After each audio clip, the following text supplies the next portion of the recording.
Ella me enamoró siendo ya una época de la pandemia donde ya era todo virtual y su voz era tan suave, sus escritos eran tan contundentes que quiero decir que a Camilo y a mí pues nos tiene locos de amor. Ella es escultora, grabadora.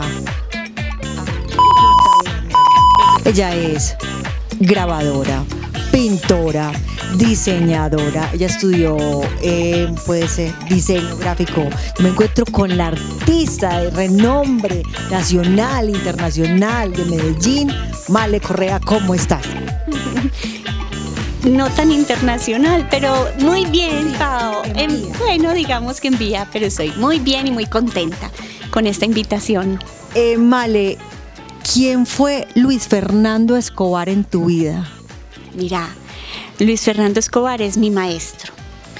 No hablo en pasado porque aunque no tengo contacto con el físico hace mucho tiempo, él sigue siendo muy importante y sigue su enseñanza viva en mí. Imagínate que yo era diseñadora gráfica de profesión. Me dedicaba en esa época, hace muchos años, hace más de 20, a la ilustración, trabajaba en confecciones con mi mamá. Y mi maestro en la universidad fue José Antonio Suárez y Ángela Restrepo. Y yo terminé ilustrando un poco parecido a José Antonio. Eso le pasa a muchas personas, inclusive ahora, porque es un maestro que marca tanto desde la admiración que provoca en uno, que uno termina dibujando parecido. Que son dibujos en miniatura, muy preciosistas. Hasta que un día yo dije, no, tengo que buscar otra expresión, porque pues yo dibujando parecido a José Antonio, no, guardando las distancias. Dije, voy a tomar un curso de pintura. Y encontré unas clases con Luis Fernando Escobar. Él se ríe porque yo un día le confesé que yo no tenía muchas ganas de entrar a esas clases porque pensé que eran clases como para señoras, que le ponen a uno a pintar flores. Sí, bodegones. Sí, pero no, resulta que era un maestro de la Universidad Nacional y él nos dictaba el taller central que dictaba allá en la universidad igual a nosotros. Entonces eran unas clases súper profundas, profesionales, y él me enseñó todo, Pau. Tú dirías, pero si ya ilustrabas. No, la pintura es otro mundo, completamente distinto. Tanto que en la primera clase yo tenía un pincel en la mano y le decía, ¿qué hago? ¿Qué hago? No sé cómo empezar. Luis me enseñó a mí todo sobre la pintura. Luego he tenido muchos maestros, pero Luis fue ese fundamental. Ese fue el que te dijo, esta es tu vocación. No me lo dijo. Yo lo sentí a los poquitos meses de estar en esas clases. Yo dije, yo quiero ser artista. Y yo creo que yo en el fondo siempre lo quise. Pero bueno, tú sabes que a uno le da susto, que la familia. Entonces, bueno, en ese momento lo decidí. Y fui a mi casa, ya estaba casada, le dije a Santiago, que es una adoración, mi esposo, amor. Le dije, Santi, yo voy a ser artista. Y me dijo, ¿cómo así? ¿No vuelves a traer plata a esta casa? Y yo, no, nunca más. Pero súper querido, siempre me ha apoyado, siempre he sentido ese apoyo. En mi casa sí se asustaron mucho, pensaron que me había vuelto hippie, que me había enloquecido, pues yo que era una ejecutiva, cómo dejaba todo tirado, era profesora en la universidad, pero después vieron que era un trabajo riguroso, disciplinado y entendieron que ese era un camino. Y que te ha llevado a conseguir muchas exposiciones en el exterior. Háblanos un poco de cómo es ese recibimiento de las personas en el exterior hacia ti, hacia tu obra. Bueno, mira, en esa época era muy difícil, no es como ahora que hay internet, que uno entra y encuentra convocatorias en todas partes del mundo. En esa época no. Yo tenía una persona que entendió y le gustó mi obra y ella se encargaba de llevarme a otros países o de llevar mi obra.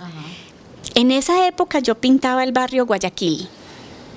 Yo me metía a las cantinas, a los inquilinatos, tomaba fotos, luego iba a mi estudio a pintar porque allá no podía hacerlo. Yo no podía permanecer mucho tiempo en esos espacios.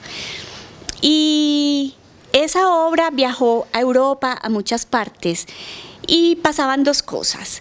Algunas personas les gustaba porque decían que eso se veía muy latinoamericano, el color, las formas, y otras decían que no querían ver pobreza.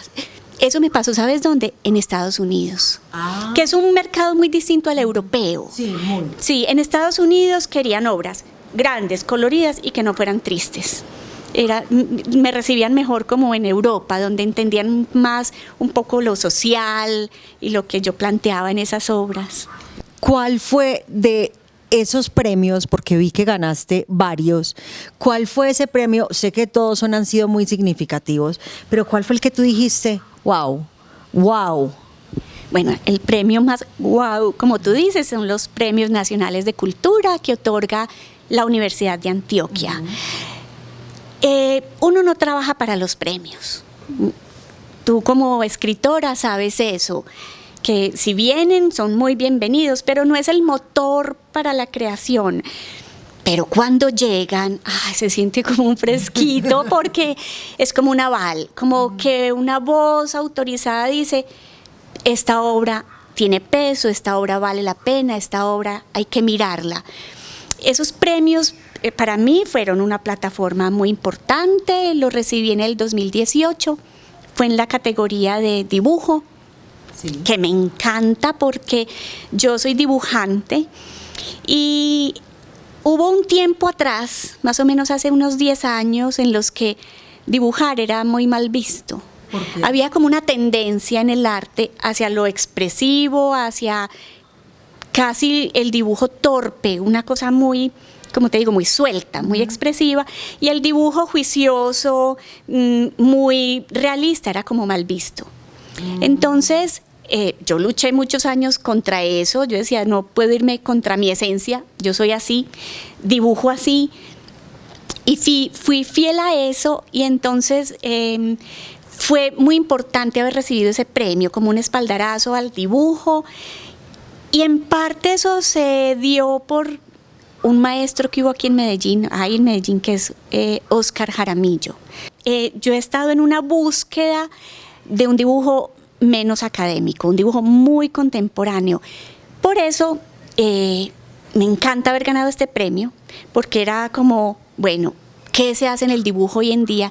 Y encontré una manera de dibujar diferente, que no acude al lápiz, sino que yo dibujo con miel. Eso te iba a preguntar más adelante, pues, carboncillo con miel, clips de grapadora, o sea, sí. Explícanos. Sí, primero fueron esas grapadoras, esas grapas.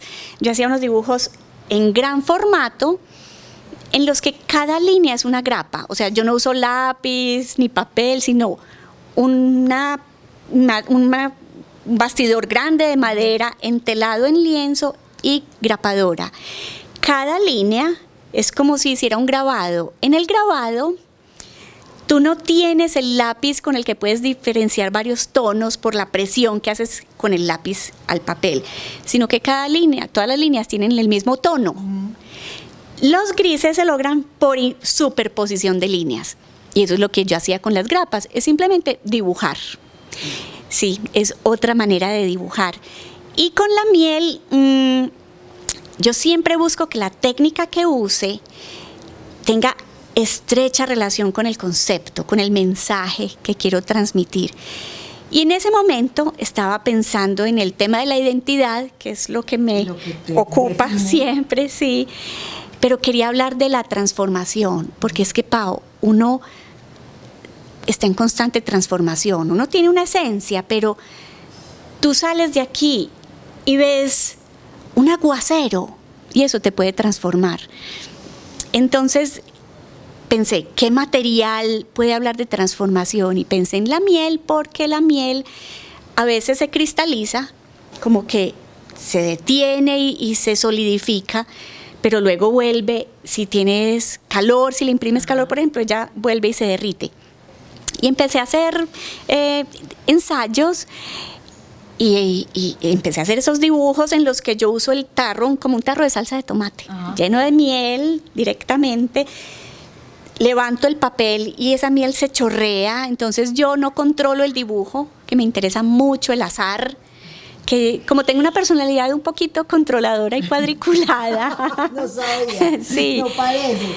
Recurro a eso, al azar, como que pasen cosas que yo no pueda controlar, entonces el dibujo se termina solo.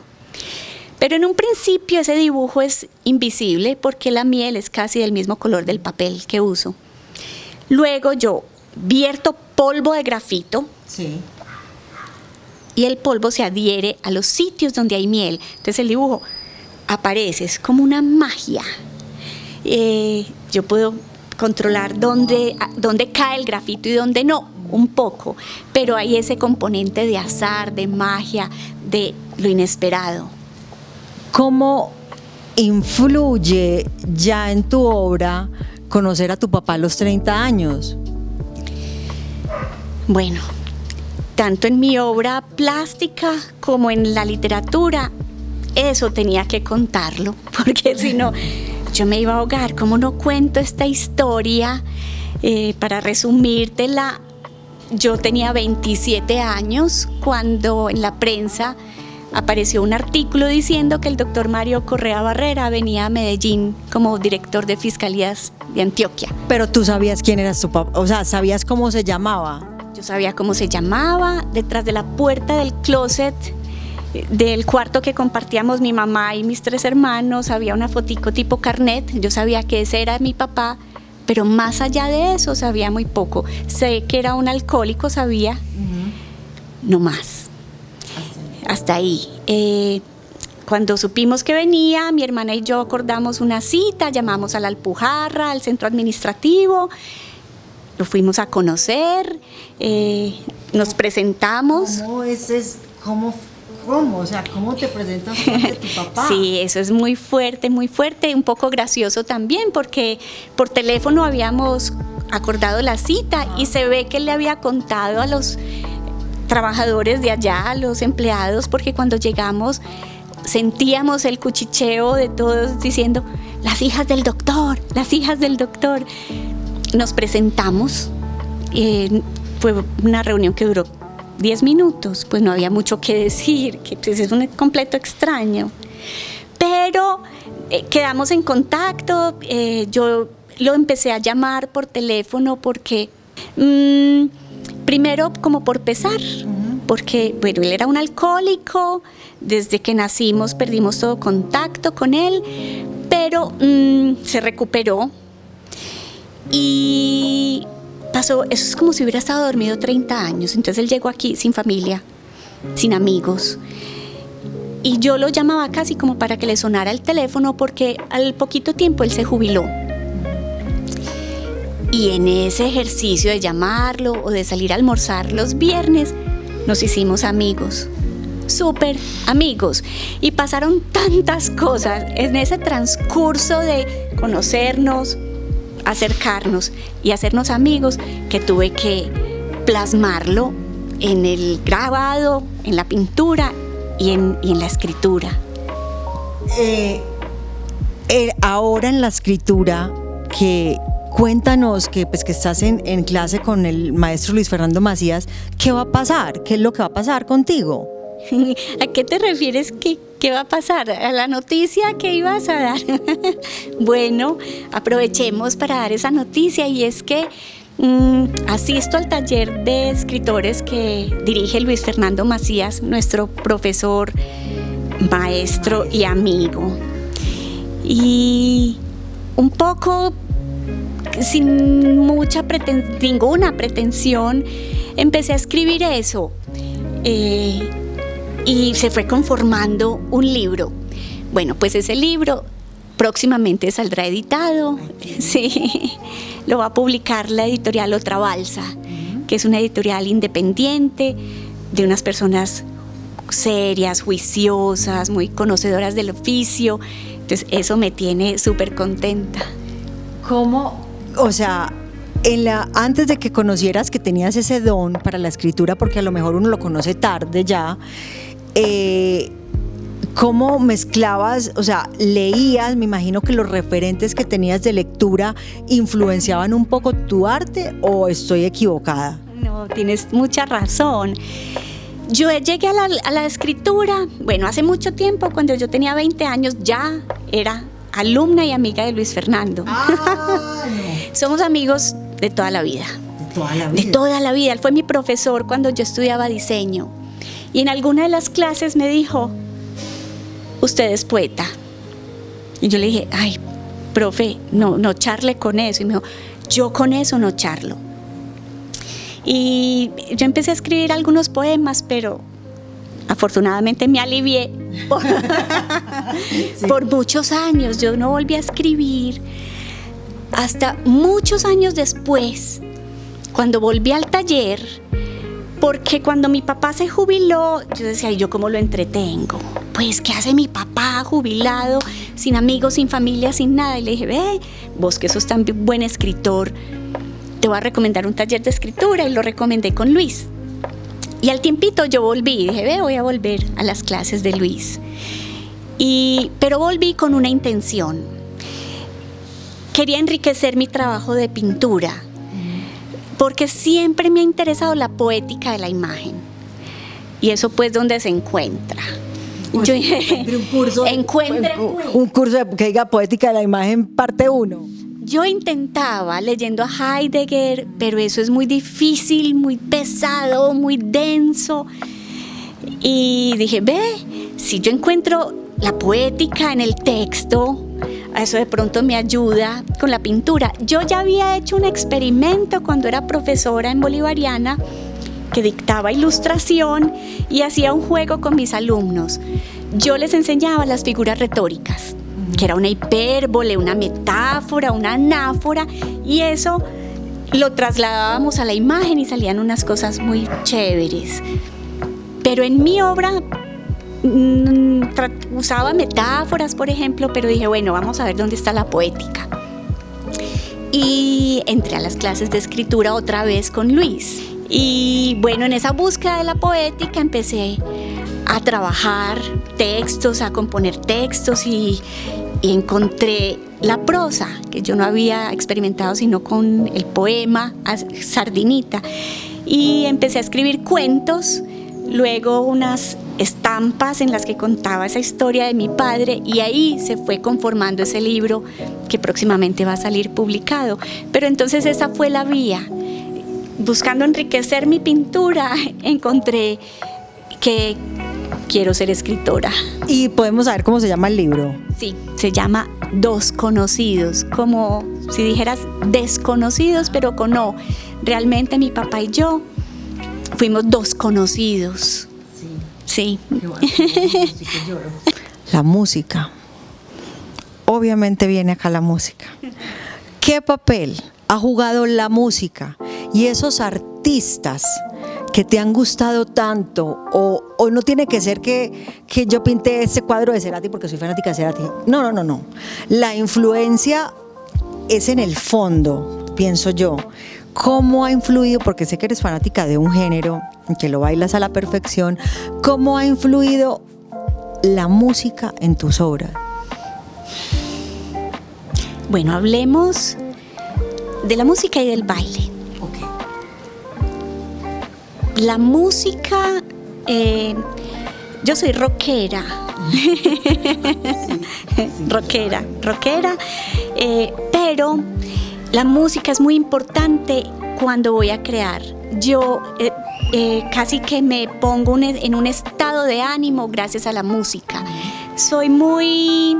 Tiendo mucho a la nostalgia, y eso me conecta mucho a veces como con una paleta de color, o cuando quiero decir algo, busco algún género, alguna música que me sintonice con ese estado de ánimo que quiero.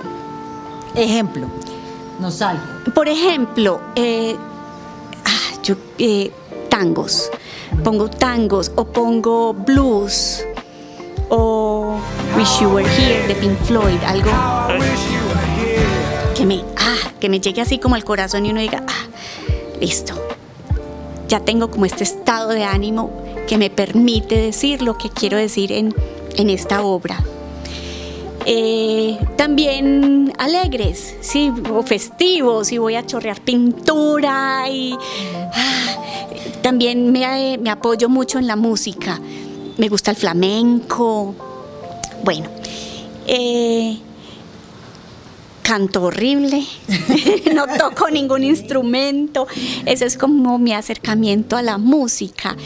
El baile llegó siempre a mi vida, yo he bailado siempre, pero el baile llegó como por otras razones, más personales.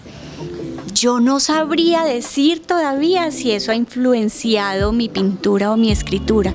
Ha sido más como una búsqueda personal, que bueno, yo creo que en la escritura sí uno escribe lo que es, y el baile, sobre todo el tango, lo busqué, Pao, porque yo tuve una educación súper religiosa. Y en algún momento de mi vida, en una cita con un bioenergético, me dijo: vos tenés un cuerpo súper miedoso. Me dijo: mira, no te he clavado ninguna aguja y vos ya estás temblando. Y yo dije: ay, pues sí, ¿será? Y entonces dije: bueno, voy a buscar el tango en el que hay que perder el miedo a abrazar, a que te abracen, al contacto, al roce, a la expresión. Y si vieras que es toda una escuela. Sí, toda una escuela. Inclusive el tango se usa mucho como terapia para personas con depresión, para el Parkinson. El tango es una escuela de vida. Si yo tuviera que definir cómo es, digamos que el aura o un color que a ti te defina, ¿lo tienes? Sí, eso ni lo tengo que pensar, Pau, yo no sé por qué, pero el color mío sería un azul grisoso. Mis colores son, en moda se llaman colores empolvados, que son unos colores agrisados, porque me interesa el tema de la memoria, como del paso del tiempo, y pienso que esos colores expresan muy bien eso, como un color que se va ensuciando por capas y capas de tiempo y de memoria. Qué linda definición, por Dios. ¿Qué es lo más importante en tu proceso de creación? ¿Cuál es la parte más importante? ¿La inspiración, la idea que se me acaba de ocurrir, el resultado final, ¿la qué? La ejecución. ¿Cuál es la parte más importante en tu proceso de creación? Pau, yo diría que todas son iguales de importantes, mira, pero para mí la más importante, te digo cuál es. ¿Cuál es? El disfrute. Para mí es fundamental el gozo y el disfrute en todas esas etapas. Por ejemplo, en la creación, cuando estoy creando un cuento, yo no me siento con la hoja en blanco a decir: ¿qué escribo? Yo pienso mucho antes de coger el lápiz, porque escribo todavía con lápiz sobre papel. Sí, yo no digito en el computador, sino que escribo en cuadernos. No me fluye en el computador. Entonces, bueno, yo pienso: ¿qué voy a escribir? Y mientras me baño, mientras camino, mientras cocino, mientras manejo, voy pensando qué voy a decir y cómo lo digo. Porque cualquier tema es válido para escribirlo, lo importante es cómo lo digo. Donde hay una grieta, donde hay algo interesante, por ejemplo, con qué tono lo digo o desde qué punto de vista, puede ser eso más interesante. Hay un momento como de una epifanía, de un goce especial, cuando lees lo que escribiste y decís: quedó chévere. Aunque hay momentos en que uno también como que sufre un poquito. ¿Por qué? Escribir no es fácil. No. Pero en ese sufrimiento también hay cierta satisfacción cuando resuelves cómo hago esto. Pau, yo trabajo mucho desde la intuición. Eso lo he ido descubriendo desde ahora. Creo que es una enseñanza de nuestro maestro Luis Fernando Macías, que nos ha enseñado a creer en la intuición. Pero es que pasan unas cosas.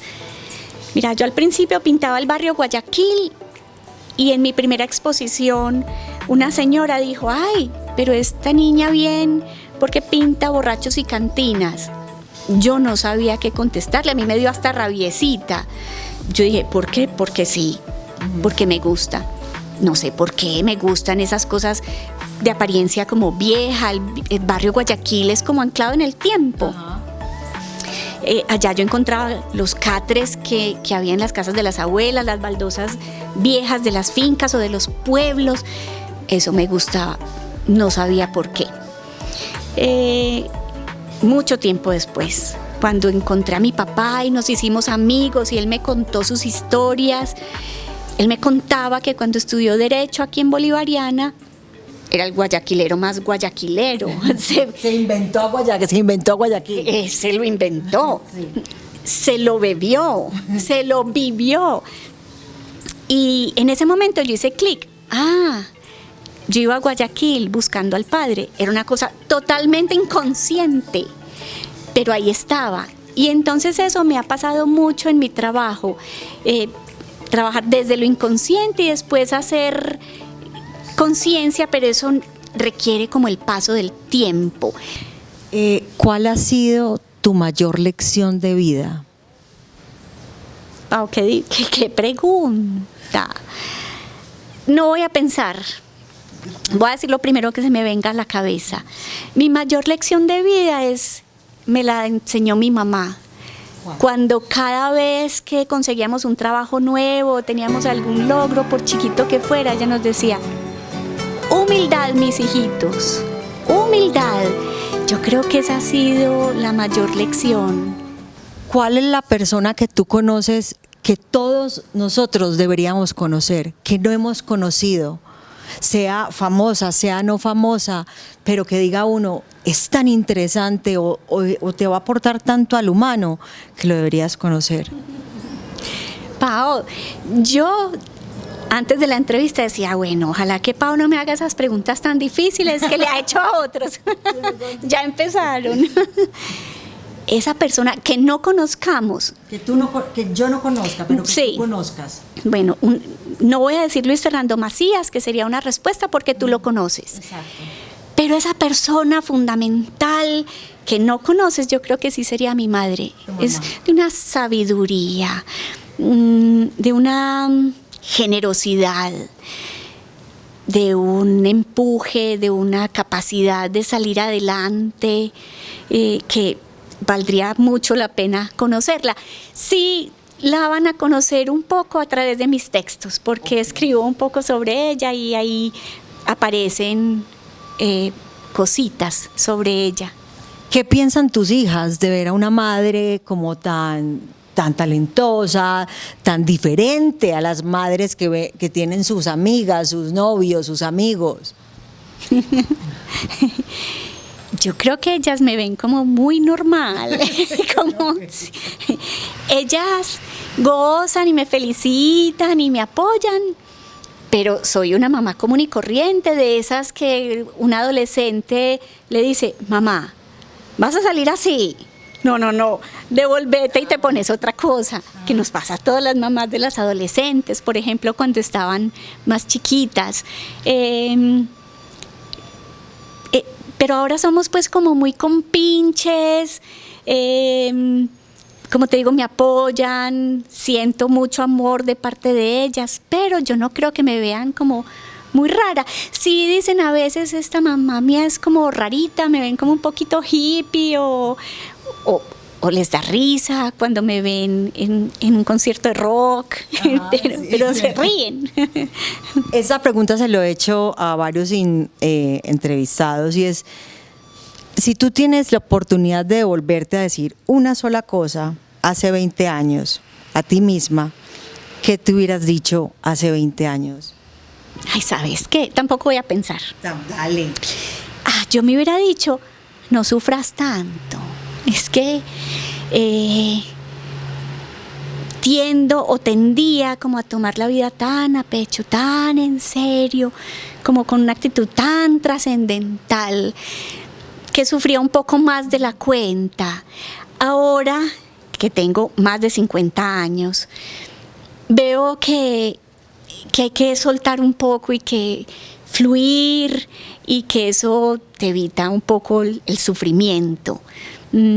Yo le diría a esa Male de esa época, relájate. A muchas personas, y me considero casi que una de ellas, no, pues todos nos consideramos una de ellas, que nos han dicho no en la vida. ¿Cómo el fracaso ha moldeado tu vida? ¿Cómo el fracaso te ha enseñado, te ha hecho vivir esos momentos y volver a surgir?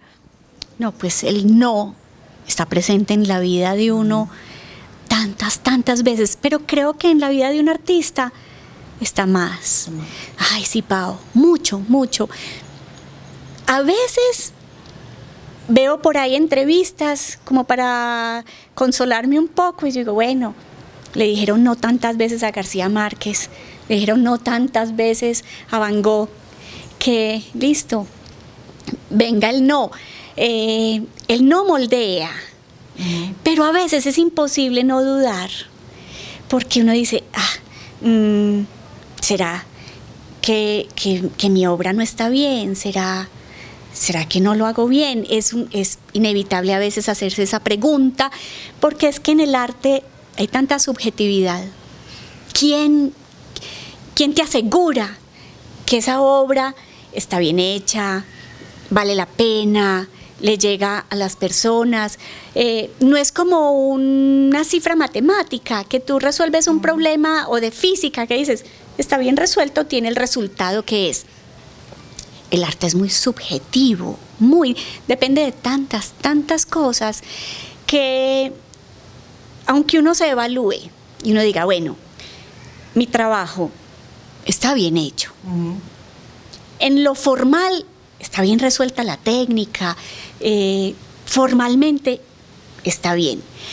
Tiene concepto, que me interesa. Puede que haya personas que hagan obras decorativas, más cargadas hacia lo formal, que está bien, pero a mí me interesa la obra que tiene un equilibrio entre lo formal y lo conceptual, o sea, entre fondo y forma. Entonces yo digo, bueno, también tiene contenido, dice algo. Ay, ¿por qué me dicen que no? ¿Por qué no paso a tal convocatoria? ¿Por qué no me invita a tal galería o tal museo? Entonces a veces es como inevitable la duda. En esos momentos son importantes los colegas, los amigos, porque este es un trabajo también muy en solitario. Sí. Eso que diría yo, preguntarte, ¿cuál es el momento en que te sientes más sola, más abandonada? ¿Es cuando creas entonces? Bueno, ese es un momento de soledad que es importante, como que te puedas concentrar en esto que estás creando. Pero hay momentos, por ejemplo, yo ahora trato de compartir mucho, entonces asisto a colectivos, tengo amigos, colegas, voy a las galerías. Hubo un momento en mi carrera en que me encerré en mi estudio y pasó como un año de mucha soledad en que yo llegué y desperté y dije, ¿viste? Y el mundo afuera puede estar acabando y yo aquí encerrada haciendo una obra. En ese momento yo dije, no puedo como abusar de esa soledad. ¿Qué libro te llevarías para una isla desierta? Uno solo. Uno solo. Uno. No, yo me llevaría... Uno. Bueno.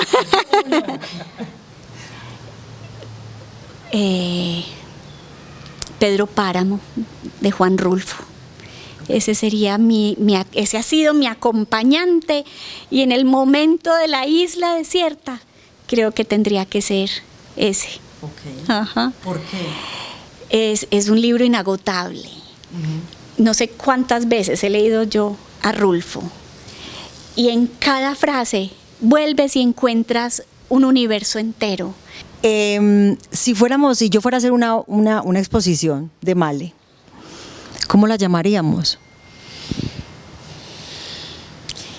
Una exposición como sobre mí. Sobre ti, toda tu obra, tu libro, tus cosas, tu vida. ¿Cómo llamaríamos esa exposición? Yo creo que la podrías llamar La que busca, tal vez. Yo vivo en constante búsqueda de qué es eso que soy y qué es eso como a lo que vine o qué es aquello que tengo para decir. Es una búsqueda constante y yo creo que ese título resumiría todo eso que soy. Al ver uno a este ser tan tierno, uno diría, bueno, si yo le pregunto a Male qué género de película me diría que sería su vida, me diría, no, comedia romántica. ¿Cuál sería tu género de película si fuéramos a hacer una película sobre, pues si tu vida fuera un género de película? Yo creo que sería como un thriller psicológico. ¿Por qué? ¿Por qué? Porque me interesa mucho esa como indagación sobre el ser, eso de ir descubriendo cosas a medida que el guión se desarrolla.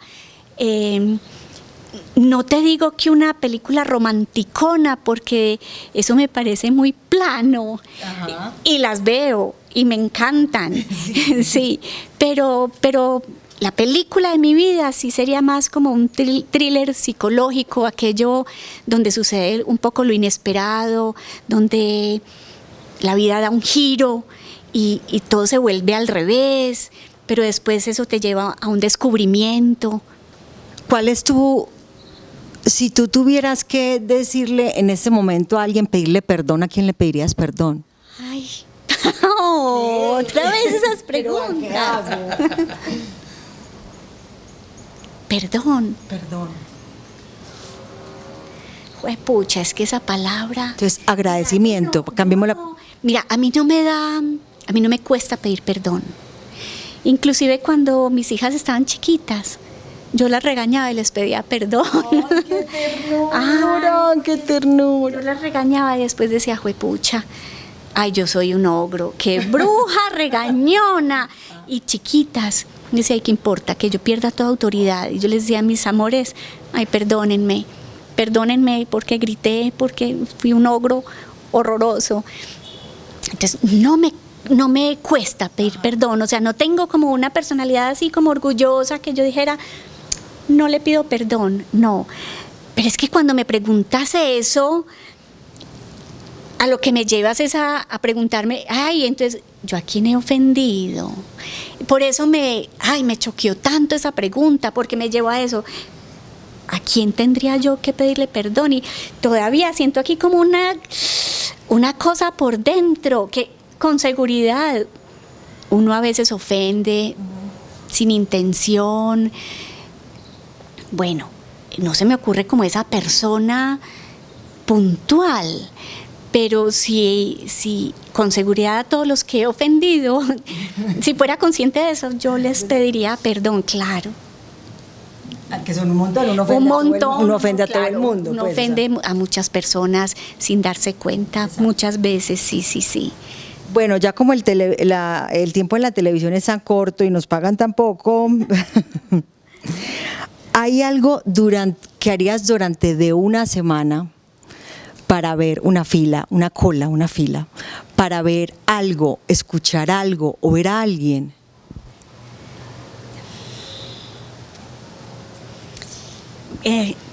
Se me ocurre en este momento, yo haría una fila muy larga por ver la obra de Anselm Kiefer, que inclusive en este momento está expuesto en Londres en el White Cube, que es una galería, pero es un artista impresionante que yo quisiera ver y le haría cola por horas.